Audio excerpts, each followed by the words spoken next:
সংসদে উসমান হাদির নাম বলিনি একজন অভিযোগ করেছেন, এই অভিযোগটা ঠিক না। আমি নিজে বলেছি আমার দলের অন্তত 5 জন এমপি সংসদে এত কম সময় পাওয়া যায় তার মধ্যেও সময় বের করে উসমান হাদির কথা বলেছেন। হয়তো কখনো মনে মনে বলেছিলেন যে আমি যেন চলে গেলেও মানুষের বিপ্লবের শব্দ শুনতে পাই। একটা আপাদমস্তক বিপ্লবী ছিলেন, তাই না?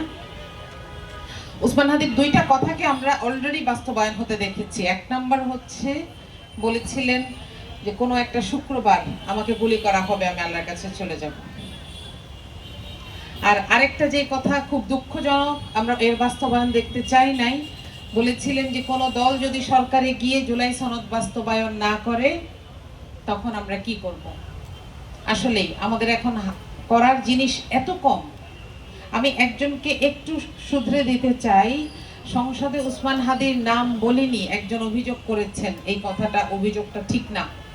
আমি নিজে বলেছি আমার দলের অন্তত 5 জন এমপি সংসদে এত কম সময় পাওয়া যায় তার মধ্যেও সময় বের করে উসমান হাদির কথা বলেছেন। সুতরাং আমরা কোনোদিন ভুলে যাইনি, এই ব্যাপারে আপনাদেরকে কথা দিতে পারি। আমাদের আগামী দিনের কাজগুলো হচ্ছে এই স্টেজেরই 2 পাশে লেখা আছে, তাই না? প্রথম কথা হচ্ছে আমরা ইনসাফটা চাই, এটা যদি আমাদের শত্রুর সাথেও হয় সেটাও চাই। আপনারা হয়তো জানেন হাসিনা দেশে ফিরে আসার জন্য অনেকগুলো শর্ত দেওয়ার চেষ্টা করছে। তার মধ্যে একটা হচ্ছে তার নামে সকল মামলা তুলে নিতে হবে এবং নতুন করে মামলা দিতে হবে, আগের মামলাগুলো থাকা যাবে না। এটা শুধু আমাদের একজন স্বৈরাচারের বিচারের ব্যাপার না, এটা আমাদের দেশের সার্বভৌমত্বের ব্যাপার। আমরা বিচার চাই, কিন্তু হ্যাঁ, আমরা ইনসাফটা চাই। আর স্টেজের আরেক পাশে কি লেখা আছে বলেন তো? জান দেব, জুলাই দিব না।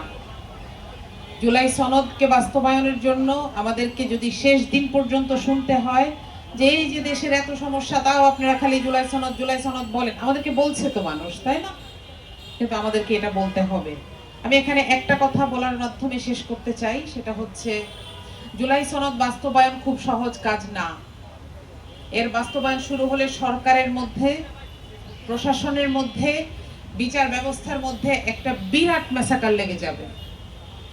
এই রিস্ক সরকারের নিতে হবে, কারণ 26-এর নির্বাচনে আমরা যে সরকারটাকে পেয়েছি সেটা কোনো সাধারণ সরকার নয়।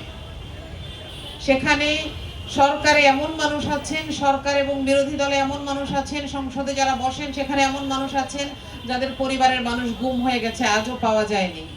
সুমন কিংবা ইলিয়াস আলীর কথা যদি মনে করি, এখানে এমন মানুষ ছিলেন যারা ফাঁসির সেল থেকে ফেরত এসেছেন, আছেন না?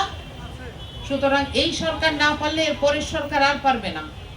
এদেশের মানুষ যে শক্তি দিয়ে, সাহস দিয়ে জুলাইকে নিয়ে আসছিল, এদেশের বুকে জুলাইকে নামিয়ে নিয়ে আসছিল, সেই সাহসকে এবং শক্তিকে ব্যবহার করার সময় এটাই।